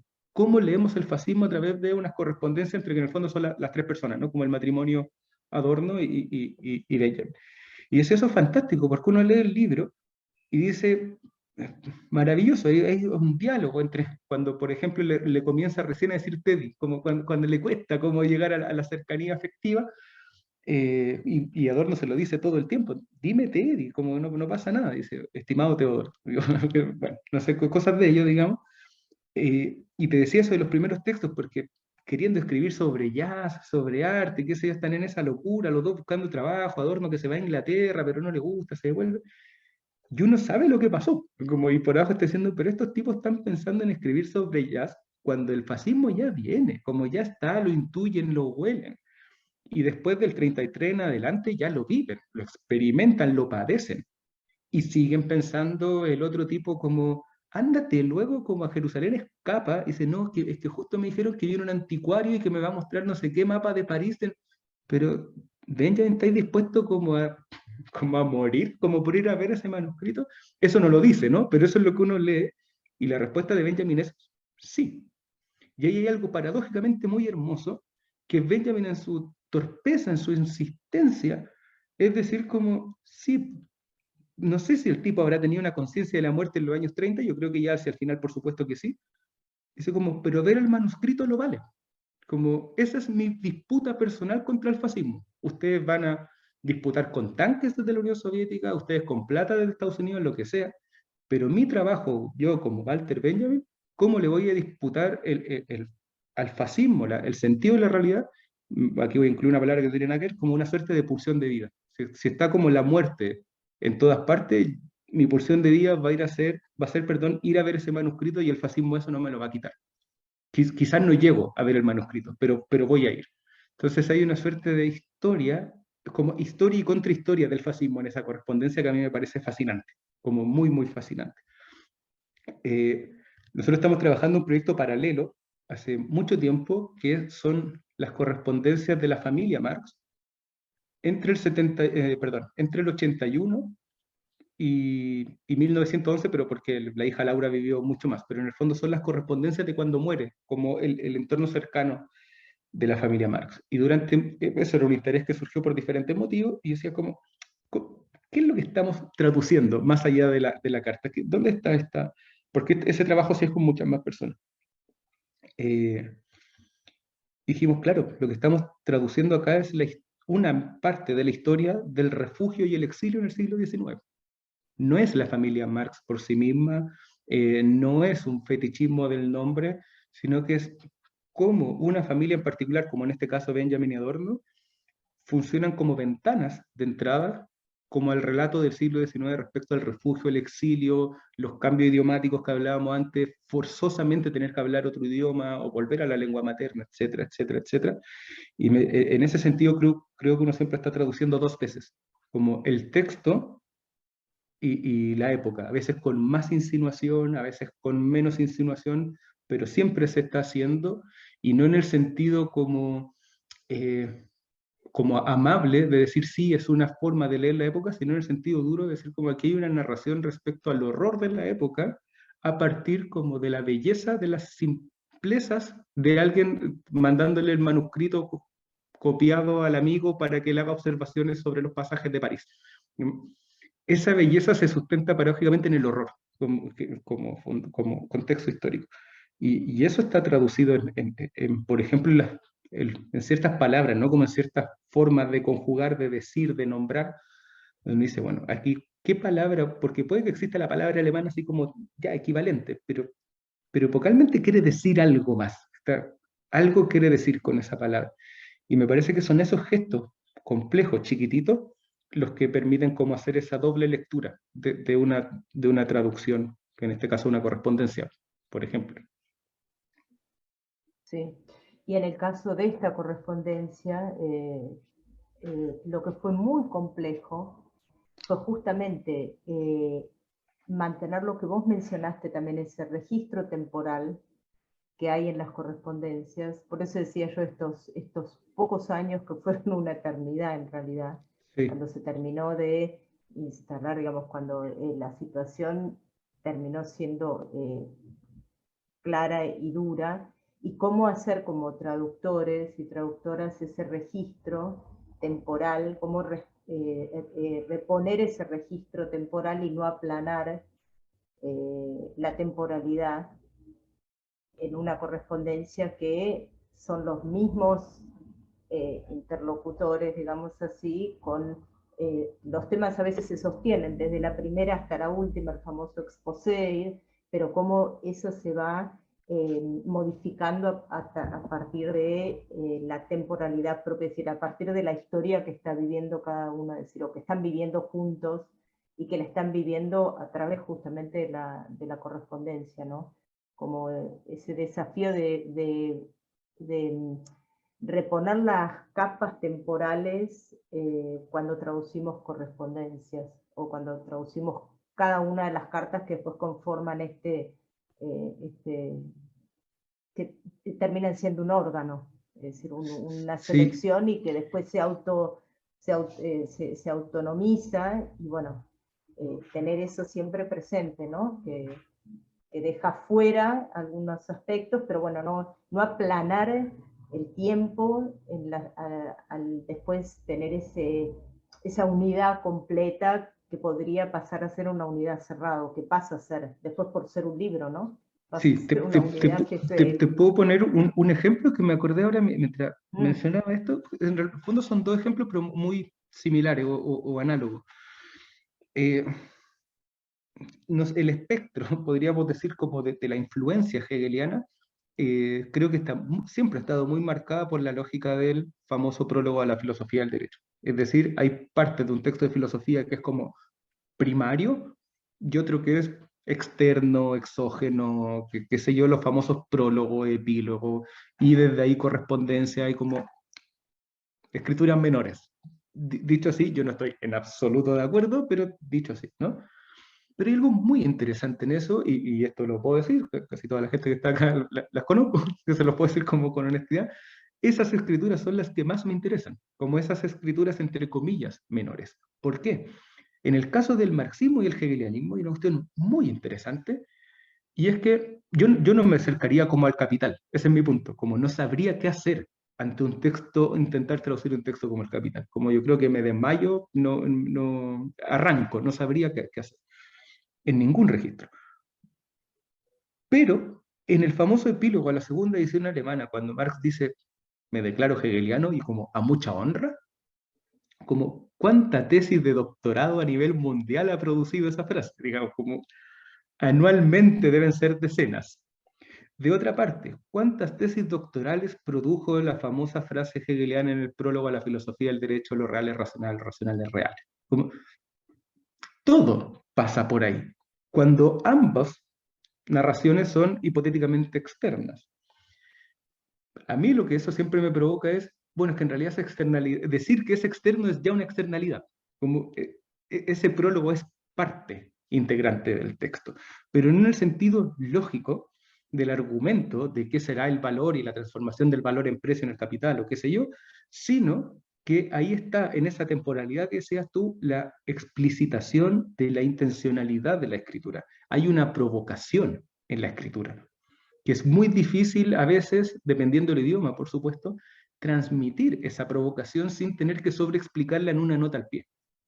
¿Por qué pongo ese ejemplo? El caso hegeliano está mucho más estudiado, me parece, y porque la famosa frase, el Doppeldictum, etc., se publicó inmediatamente, dejó la escoba inmediatamente, fue un debate público con acusaciones cruzadas de conservadurismo, radicalismo, republicanismo, socialismo, y fue un desastre desde que se publica esa frase.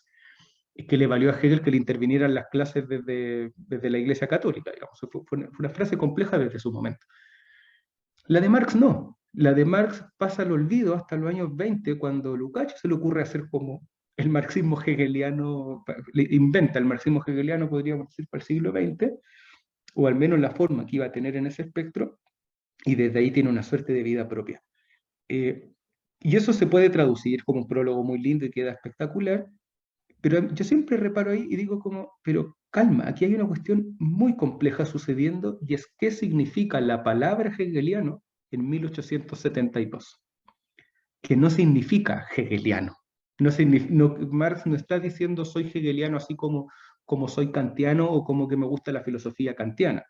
Y además ese epílogo tiene un doble juego, un triple juego temporal, que es 1842, porque lo dice, ¿no? Sometí a estudio ese famoso autor hace 30 años estando en París.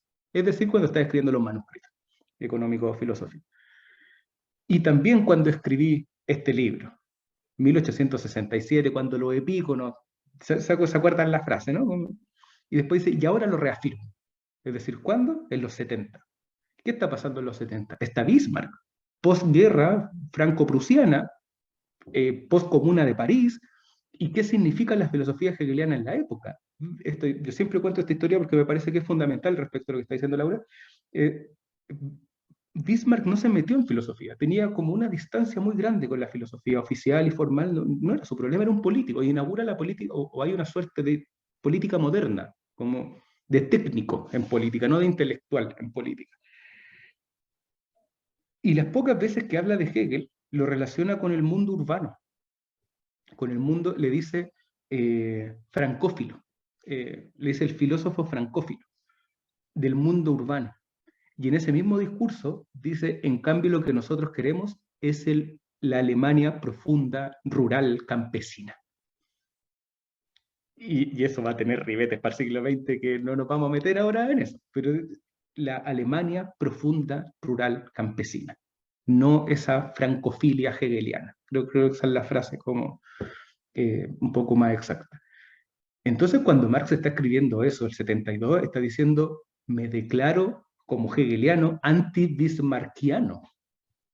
Por supuesto que lógicamente hay un vínculo entre Hegel y el Capital, pero en ese epílogo lo que está diciendo no es lean hegelianamente el Capital, está diciendo, hoy es un gesto político decirse hegeliano.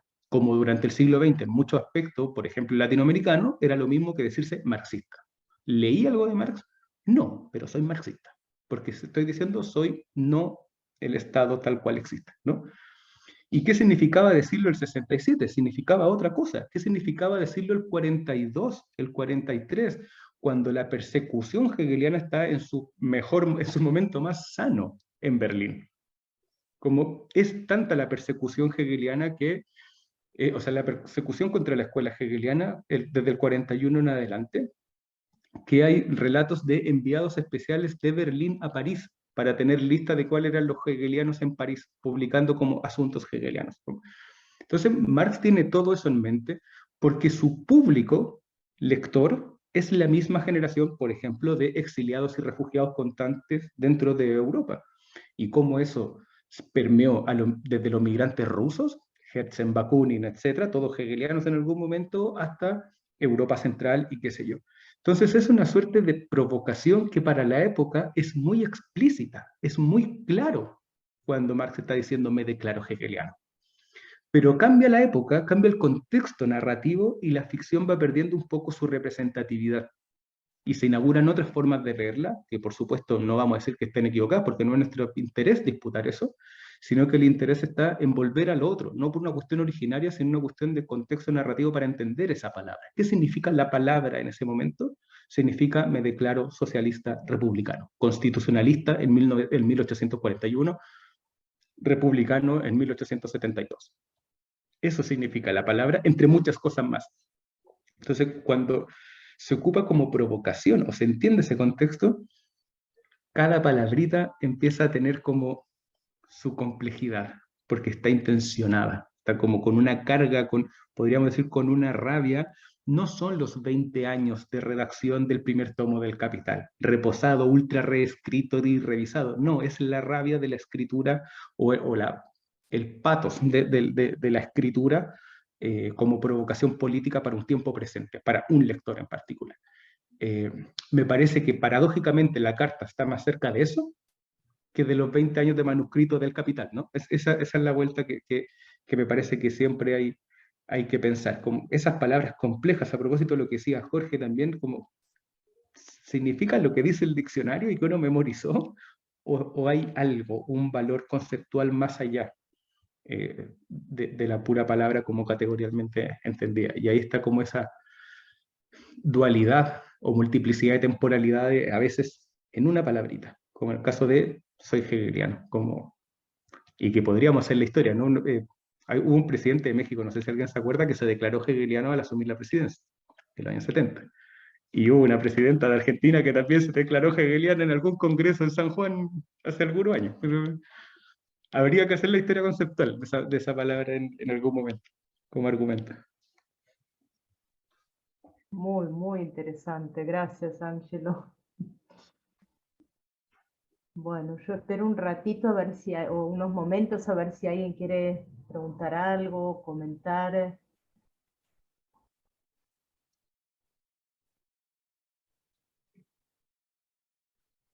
Sí, Alejandra. Hola, buenas. ¿Me escuchan bien? Sí. Sí, perfecto. Buenísimo. Bueno, yo estudio Spinoza y Spinoza es una obra muy chiquita, muy sistemática, hiper consistente, o que, digamos, la interpretación académica siempre acusa su sistematicidad, incluso con las cartas, porque la correspondencia de Spinoza se publicó muy tempranamente. Sí. Y para muchas personas, digamos, para muchos lectores, la recepción de las cartas fue anterior a la obra completa. Así que cuando te escuchaba hablar acerca, con los términos de hermenéutica teológica, así de sagradas escrituras, o de parte de la obra, o de lectura laica, acordaba totalmente, porque para muchos espinocianos, memorizar o tener muy presente la correspondencia mechada con la obra, digamos, es el modo de ser espinociano, de estudiarlo, ¿no? Así que me parece reajustada esos usos de esos términos. Y bueno, te quería preguntar sobre la edición que hiciste de las cartas sobre Rosa Luxemburgo,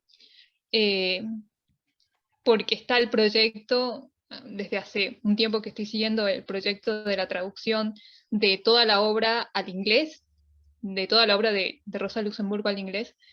Bueno, la estoy siguiendo porque me parece re interesante la cantidad de opúsculos sobre traducción filosófica que se están haciendo ahí. Y bueno, quería preguntar si es que cuál fue tu motivación o si encontraste alguna de las complejidades que estuviste hablando o algunas características, porque también la obra, digamos, la correspondencia de Rosa está plagada de pensamientos filosóficos y que era muy difícil separarlos, o es muy difícil tratar de dar una clase. Yo traté de dar, en realidad no una clase, pero una exposición pequeña acerca de una historieta sobre la vida de Rosa Luxemburgo, que está también muy plagada de filosofía, y tratar de mechar, digamos, para tratar de mostrar de que también dentro de las cartas está su filosofía, se está desarrollando, y que hay que encontrar una manera, un método para integrar todo, para poder presentar coherentemente, seriamente eso, y no que es y no como si fuese un remix o como si fuese una metodología caprichosa. Eso, cuestiones de metodología. Sí, bueno. De hecho, es muy linda tu pregunta porque supone como un trasfondo, particularmente la primera parte, que me quedé un poco pensando en eso, lo que tú decías de Spinoza, es un caso muy paradigmático, pero no es el único. Yo me atrevería a decir que hay una suerte de sensibilidad epocal, en la cual la correspondencia se lee como argumento de autoridad, ¿no? Porque eso sucede con Spinoza, pero también pasa con Descartes y con Leibniz. Y muy Sí, tempranamente, justamente. esas tres obras se leen se citan ya, como volumen 7, página 14, y uno no sabe qué está leyendo, uno asume que es la palabra del autor, ¿no? Y después va y dice, ah, mira, era una carta, no era como el argumento del libro, entre comillas. Estás pensando en esos tres autores, eso es muy claro muy tempranamente, desde el siglo XVII, fin del siglo XVII, bueno, en el caso de después XVIII completamente, ya se citan de esa manera, una cosa maravillosa. Cosa que se quiebra, me atrevería a decir, con la transformación a la sistematicidad, pero no sé si estoy utilizando bien la palabra, pero eso deja de suceder, por ejemplo, con los que mencionaba antes, ¿no? Como Baumgarten, Wolff, Kant, Hegel, Schelling, eso no deja de suceder. Sí, están editadas las correspondencias, pero muy posteriormente. No son partes como del corpus original citable, ¿no? Pero sí las lecciones, bueno, ahí hay una cuestión muy compleja como de transformación del material, de qué se entiende por material filosófico en ese tránsito de época, y que para nosotros también cambia. Hoy día o se pretende que sean los artículos, ¿verdad? Como no es necesariamente, va cambiando esa materialidad. Y me parece que siempre es muy importante tenerle como el ritmo. Ahora, respecto a lo otro que tú decías, como dos cuestiones, sí, la edición inglesa, lamento ser quien de la mala noticia, pero se quedó sin financiamiento. Por eso no se ha seguido publicando. Se publicó muy vertiginosamente como los primeros volúmenes, que fueron los escritos económicos, y después la selección de cartas, ¿verdad? Porque es una selección, no son los 6 volúmenes que han ahí en alemán, 6 o 7. Y Peter Huis, que es el coordinador del proyecto, anunció hace poco que todas las personas que trabajen para el proyecto trabajan ad honorem porque se acabó el financiamiento. Como eventualmente lo van a retomar y qué sé yo. Y yo lo que pensaba, perdón que tenga esta como deriva, que decía ¿cómo un proyecto tan grande como las obras completas de Rosa Luxemburgo en inglés, primero, no existía, y segundo, se queda sin financiamiento en una editorial tan grande como Verso? Entonces, no sé, habrá que esperar a ver qué pasa, porque de hecho, Alejandra, si tú te fijas, hace años que no sacan un tomo nuevo, y ese es el motivo. El año 2000, el primer año de la pandemia fue el 2020, ¿eso? Sí. Fue la primera vez que hicieron una convocatoria para trabajar en el equipo editorial, y de traductor alemán al inglés sin salario, porque se quedaron sin plata. Entonces, ahí hay una dificultad, es otra forma de materialidad que implica ese conflicto, que es lamentable, digamos, pero lo digo porque si es así que en el caso de la Rosa Luxemburgo, como ¿qué pasará con otras escrituras como menos visibles, ¿no? Ahora, a lo que tú decías respecto a las cartas, ahí pasó algo muy complejo con el libro muy difícil, y es que hay algunas cartas mal editadas en alemán. Y cuando decimos mal editadas son cuestiones muy chicas, pero muy determinantes para la lectura, que es, por ejemplo, esto me imagino que por cualquier persona que traduzca se lo ha visto miles de veces, pero en el caso quería referir al trabajo de Laura porque esto Benjamin lo hace mucho, que es intercalar versos de poemas en las cartas sin citar el poema, o sin cursiva o lo que sea. Y por supuesto que las ediciones canónicas en general han hecho un muy buen trabajo, excelente, me atrevería a decir, para identificar esos incisos, ¿no? O sea, como fragmentos intercalados que son carta o verso.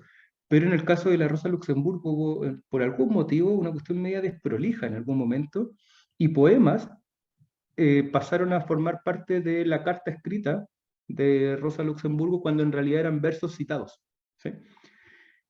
Y mi hipótesis, como a propósito de una cuestión metodológica, es que eso sucedió porque los editores eran alemanes y esas cartas estaban escritas en polaco. Entonces cuando mandaron a traducir pero no a editar. Y muy posteriormente se han comenzado a ver esos matices. Y ahí estoy pensando, no tengo el libro acá a la mano, pero el de esa edición, el de banda propia, ¿no? Pero yo me enteré de una porque había un poema muy largo en polaco, yo no sé polaco, se lo envié a una amiga y le dije como, ¿me podía ayudar con esto? Y como Nazi Schmidt, como, ¿me podía ayudar a traducir esto más o menos qué significa, qué sé yo? Y ella revisando una parte del manuscrito me dijo como, oye, pero ¿queréis que traduzca todo lo que hay del polaco? Y yo le dije, pero ¿cómo si es un solo poema? Y me dijo, no, fíjate que en la carta anterior hay una palabra, un verso en alemán, pero que es un verso famoso del poema nacional polaco. Y, perdón, voy a decir como una grosería, y dije, pero me estáis hueveando, ¿cómo te dais cuenta de eso? Me dijo, no, porque, claro, ella también sabe alemán, y eso me dijo, este es un verso muy, muy famoso. Yo le dije, bueno, podemos ver un día como, me ayudé rápido como a ver si es que hay otros versos en polacos, en polaco en el texto alemán. Finalmente no habían muchos más, pero sí eran como 3. Y eso en la edición alemana no está. ¿Cachai? Entonces, como metodológicamente, encontrar eso a veces o es erudición, y esto es como muy poco metodológico, lo que voy a decir, y a veces también es un poco de suerte. Porque yo no hubiese sabido eso si no le mandaba como el texto completo a mi amiga para que leyera el polaco y ella como que hojeara la página anterior y se diera cuenta. Si yo lo hubiese copiado el texto como en WhatsApp y le digo como de dónde viene, el error se sigue sosteniendo, ¿no? Pero entonces hay una cuestión que fue una cuestión circunstancial y que luego lo transformamos en método. Y yo le pedí a ella que revisara todas las partes que yo supuse, porque no le podía pedir que ella hiciera el libro completo, ¿no? Que yo suponía donde podía haber algo como oculto en polaco. Y una vez que terminamos eso, hicimos lo mismo con el ruso, porque particularmente con su primera pareja, Leo Jokic, se escribían en ruso también. Y hay una frase muy bien referida en cirílico en la edición alemana, pero otras que no, están como omitidas o qué sé yo. Y hay también una amiga que sabe ruso, que vive en Estados Unidos, le mandamos un montón de páginas para que nos dijera si le parecía que habían ciertas omisiones o ciertas intercalaciones del ruso en el alemán. Y eso es un poco lo que decíamos al principio con Laura, ¿verdad? Eso es como si aparece mi nombre, bueno, ahí en los agradecimientos aparecen todos los nombres, pero siempre hay una suerte de trabajo conjunto con un montón de gente que a veces es un trabajo de seguimiento muy riguroso, paralelo, y otras veces es una palabra que alguien te dice como, ¿y no has pensado en esto? Y uno dice como, uy, sí, la verdad no se me había ocurrido y esta palabra queda mucho mejor, o en realidad esta palabra tiene raíz germánica y no latina y por tanto quedaría mejor de esta manera porque esto es lo que está refiriendo. Y ahí en el fondo la complejidad es avanzar lento y siempre asumiendo que puede haber un error más o menos fundamental que se te pasa. Y siempre hay como, incluso ya publicado el libro, a veces uno se queda pensando y dice como, claro, en realidad esto lo tendría que haber planteado de otra manera, porque también leíste otra cuestión o alguien te sugirió algo en la lectura y lo que evoca la palabra es otra cosa. Entonces, metodológicamente esa dificultad estaba en la Rosa Luxemburgo porque de nacimiento hablaba polaco, estudió en alemán, hablaba ruso, hablaba inglés, hablaba francés, igual que Marx los mezclaba todos, pero con idiomas que para mí son infinitamente más lejanos, y súmale que su pareja de mayor cantidad de tiempo, Leo Jokic, escribía en lituano. Así como, ya, esto es un desastre, digamos, como, y no conozco a nadie que hable el lituano, como hasta ahí llegué hasta el polaco, el lituano ya estaba completamente perdido. Entonces, ahí implica sí una transferencia como de confianza en las ediciones, en este caso alemanas, sabiendo que habían errores ahí y que probablemente algunos se traspasaron también. Había que confiar como en ediciones previas y eso siempre sucede de esa manera. Hay que revisar, pero siempre hay un gesto, ¿no? Como de confianza en un trabajo previo y paralelo de otras personas que están pensando el mismo problema, y eso hace como metodológicamente muy amplio, muy complejo y muy lindo el trabajo como de traducir correspondencias, incluso de cartas, como una cosa es traducirlo del latín y otra cosa es traducirlo del francés, como y además es un caso paradigmático porque él mismo se traduce como al francés, que es una cuestión muy linda también. Sí, eso da para... Sí, como creo que voy a ser un defensor de una suerte de historia conceptual de la correspondencia como tópico, ¿no? Como problema. Pero sí. Y solo para terminar, me parece que de todo lo que hemos dicho, entender Spinoza, al menos para mí, es lo más complejo. Eso para mí sí que es una complejidad. Con Spinoza no, demasiada distancia para mí, el maldito, el exégeta, el proscrito. Sin Y embargo, una, sí, o sea, se leen Spinoza, Hegel, digamos, o tan igual de loco, digamos. claro, pero para leer el marxismo, o digamos, para, para estudiar marxismo, lees Spinoza con Hegel, digamos. Y no digo solamente por el cuaderno Spinoza, digamos, Sí, claro. que está ahí presente en la juventud, en el joven Marx, pero latinoamericanamente o más en Argentina, Sí. el marxismo lee a los dos autores juntos, ¿no? No, eso, muchas gracias por la respuesta. Y No, a sí, ti. la última novedad que tenía del proyecto, digamos, en verso de la traducción de Rosa Luxemburgo fue un libro que salió gratuitamente que se llama Post Rosa, sobre luxemburguianos del mundo que se mandan cartas entre ellos. Sí, sí. Y está buenísimo porque están, o sea, son o activistas o profesores universitarios o bueno, estudiosos en general de China, de África, de Estados Unidos, de Alemania. Hay una chica polaca, adolescente, que sí, así. Y el trabajo de traducción, digamos, que eso significó porque todo está en inglés. Y allí como el amor por Rosa Luxemburgo, digamos, unificando todo. Y todas estas cartas se hicieron durante la pandemia, o sea, durante las distintas cuarentenas, ¿no? A mí me parece re interesante. Ahí, para tratar de ver, quizás una de las últimas ocasiones, digamos, mira, incluso, ¿no? Para la contemporaneidad o para la actualidad, guardar emails no es posible. Y solamente como proyecto editorial sería posible de que hoy en día salga, digamos, un enjambre 2021, 2022 de correspondencia así teórico-filosófica. Bueno, eso. Le dejé, bueno, Gracias. a quienes no conocen el libro, el que está diciendo Alejandra ahora, se los dejé en el chat, Cartas contra la Barbarie. Yo me imagino que en Argentina tiene que haber pasado solo muy, muy, muy rápido. Acá en Chile se editó un libro que es una correspondencia de emails entre una psicoanalista y una filósofa, Aisha Levina y Constanza Michelson, que son los correos que se enviaron durante pandemia. Yo no sé si eso pasará a ser una norma, como de aquí en adelante, pero no sé, creo que, no sé si hay que cerrarse, no digo que tú lo estés haciendo, Alejandra, solo digo que no sé si hay que cerrarse a que el correo electrónico pase a cumplir esa función eventualmente, no lo sabemos. Quizás ese ejercicio editorial pasa a cumplir también eventualmente una suerte de función.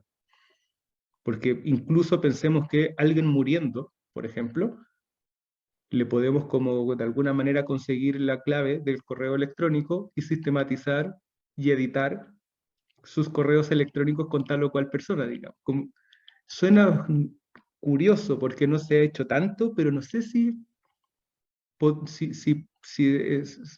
está como cerrado o forcluido completamente la posibilidad de que suceda. No sé si estoy pensando demasiado como en el No, futuro, digamos, pero no. Angelo, a eso puedo agregar que en Alemania ya están las editoriales trabajando con autores, sobre todo con escritores o escritoras renombrados. La editorial les, ¿cómo lo podemos decir cuidadosamente? Tienen el acceso a su correspondencia por correo electrónico, quiere decir claro. que automáticamente toda la correspondencia que ellos, hasta la personal, va directamente a un archivo, digamos, a una drive, por decirlo de alguna manera, de la editorial. Un Siempre y Nachlas cuando moderno. tal cual, tal cual. Siempre y cuando el autor o la autora estén de acuerdo, acepten y tengan la tranquilidad de poder seguir escribiendo, haciendo su vida por correo electrónico.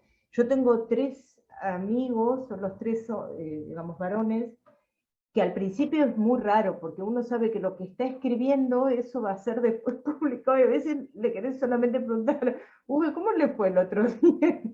Supe que con el virus, es muy extraño, es muy, muy extraño, produce un condicionamiento que después lo vas olvidando, pero es una modalidad que ya está como pensada, ya hay como una Sí, solución de no sí, ya pérdida. existe cosa de Sí, tiempo, creo yo, sí, sí ya sí, existe sí, cosa de tiempo. sí, sí. Había una pregunta de alguien que se nombra OH, pero se fue de la reunión, así que lástima que no podemos escuchar qué quería preguntar o comentar. Yo quería hacer una sola, Alejandra agradece y dice, buenísimo saberlo. Quería solo hacer un breve comentario con respecto a la forma en la que, es decir, la forma o el género que se elige para escribir filosofía. Esto fue muy tematizado y practicado por el grupo de los románticos tempranos, ¿no? Y vos mencionaste en un momento, Angelo, que recién a fines del siglo XX empezó la correspondencia a, retomar o adquirir una nueva dignidad. Hay una cosa muy curiosa y es que en el Ateneum, que es una revista que escribieron estos románticos, que salió durante 2 años nada más, donde ellos postulan y desarrollan su teoría de la novela y de la poesía universal progresiva. En la conversación sobre la poesía, una de las partes se llama justamente Carta sobre la novela. Y esto ellos lo tematizan y dicen que eligieron, o que van a elegir, porque lo escriben antes de, es decir, es una carta que se escriben entre ellos, Friedrich con August, antes de escribir la carta sobre la novela, que es la cuarta parte de la conversación sobre la poesía. Ellos se escriben entre ellos dos, entre los hermanos, reflexionando sobre el género de la carta, es decir, y deciden escribir la parte más nodular de su teoría sobre la novela con el género, dicen ellos, con la Kattung de Brief, de carta, y la titulan la carta sobre la novela. Y la argumentación que exponen en las cartas es que es el único género en el cual no se cierra, no se presenta un sistema cerrado, sino que deja abierto la conversación, que así se titula la obra general, ¿no? Conversación sobre la poesía, incluye la carta sobre la novela. esa conversación con quienes tengan interés en vérselas con qué es esto de la poesía como universal progresiva. Y ese capítulo, hoy diríamos ese capítulo, lo inician justamente así, es Friedrich el que escribe, y bueno, simulan, están en un encuentro, donde están discutiendo y haciendo todas estas deliberaciones, y empiezan el capítulo así, la titulan Cartas sobre la novela, Brief über den Roman, y empiezan así: querida amiga, 2 puntos, tengo que retractarme con respecto a lo que ayer parecía decir en tu defensa y no darte la razón en nada. Y después sigue todo el desarrollo de... Pero cómo ellos en el 1800 se escribió esto, cómo ya postularon la carta, es decir, eligieron el género de la carta como el género para desarrollar la parte más central de su teoría, de su sistema, digamos así, y después dicen, porque lo que se escribe sistemáticamente, como es,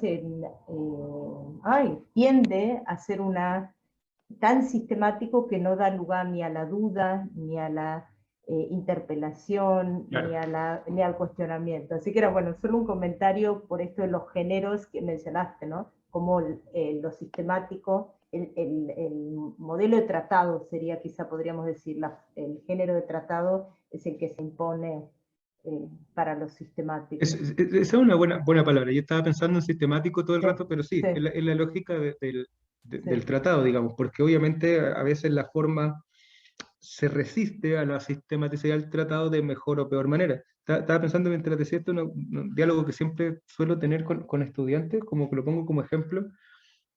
Siempre está el caso de Nietzsche, ¿no? ¿Por qué Nietzsche es filosofía y no literatura y qué sé yo? ¿Por qué? Bueno, qué sé yo, la filosofía se lo apropió, digamos, ganó, ¿no?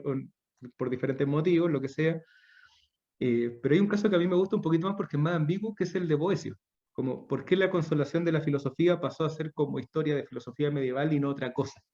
Cuando a mí me parece que inaugura un montón de cuestiones de forma y de lenguaje, eh, que no sé, que luego se transforman en una suerte de restricción, pero que ahí están como una pulsión muy interesante. Y a propósito de lo que decía Alejandra, me parece que en Descartes eso también es un poco así. Me parece que Descartes tiene una creatividad, una pulsión creativa y escritural. eh, bueno, Barthes decía en Descartes lo que hay es la escritura como práctica corporal de goce. Leer a Descartes es una maravilla, pero no lo leamos como un tratado, leámoslo como, leamos su escritura. ¿Sí? Como es brillante lo que hace Descartes. No sé si eso es un argumento a favor o en contra de la filosofía, no es lo que me interesa discutir como en ese plano, sino volver a leer ciertas cuestiones con la riqueza escritural que tienen, como en esa misma época que referías tú, por ejemplo, dado que me imagino que hay mucha gente de filosofía, el escrito de Schelling sobre la libertad también es una novela como, perdón, sé que alguien se puede ofender, pero a mí me parece que es una novela brillante, digamos, o una escritura muy enriquecedora. Y sí, la podemos interpretar como un tratado y conocemos el contexto de la disputa, y sí, pero leámoslo también como una práctica corporal de goce, como Schelling escribiendo por escribir, como por expresar. Creo que ahí hay algo que rescatar de, de la lectura, ¿no? Del ejercicio de la lectura en general. Y obviamente hay escrituras que lo propician más que otras. Ahora, si alguien quiere disfrutar leyendo la crítica a la razón pura como un poema, no sé, los gustos serán de cada persona, digamos, pero no me cierro, no me cierro. Bueno, estamos casi sobre la hora. ¿Verdad? Jorge, sí, sí. Jorge, ¿querías agregar algo? O darle las gracias a Sí, sí. Ángelo y bueno, la verdad que me resultó todo muy interesante. Y bueno, quedemos para próximas actividades entonces. Sí. Súper. Bueno. No, gracias a Pues ustedes en todo por caso, ya cuando lo aguantar tengamos toda la más en historia. claro, lo anunciamos, pero bueno, ya. Sí, Estamos perfecto. tratando Muchas de gracias. Otra vez gracias, Jorge, director de nuestro seminario permanente de poesía. y gracias Ángelo por haberte tomado este tiempo, este rato, y por hacernos disfrutar tanto de todo tu trabajo también. No, gracias a ustedes por aguantar las 2 horas, digamos. Eso es lo No, mejor. se vuelan, por lo menos a mí se vuelan, se me volaron. A todos y a todas, linda tarde todavía, buen descanso y bueno, nos seguimos viendo. Un abrazo enorme. Gracias, Laura. Chao, que estén muy bien. Gracias, Laura. Chao, Cuídense Ángelo. mucho. Chao, igualmente. Un abrazo Chao, enorme. chao. Chao, Tamara, también.